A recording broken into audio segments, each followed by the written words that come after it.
So we will take these elements one by one. We will first study the alkali metals in detail. So let us do the group 1 alkali metals.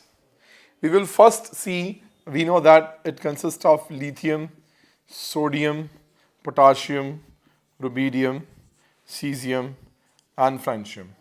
Let us first study their electronic configuration.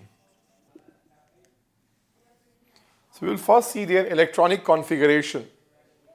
The general electronic configuration of alkali metals is NS1, which means that they are having only one valence electron or only one electron in their valence NS or suborbits, where this N is the orbit number, valence orbit number here. So from here this we can make out that for lithium it will be 2s1, for sodium it will be 3s1, 4s1, 5s1, 6s1 and 7s1 and this is so on. And this is the reason, because they are having only one electron in their valence shell, they all loses this one electron very easily and forms monovalent cations like N plus. So that's the reason is. Now let us see the second most important thing of these elements is their ionization enthalpy. We call it delta IEH naught.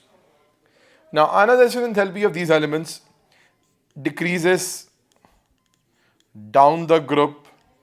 Why? Because atomic size increases. So it decreases continuously from lithium to cesium, because usually we don't include this francium, which is radioactive in nature.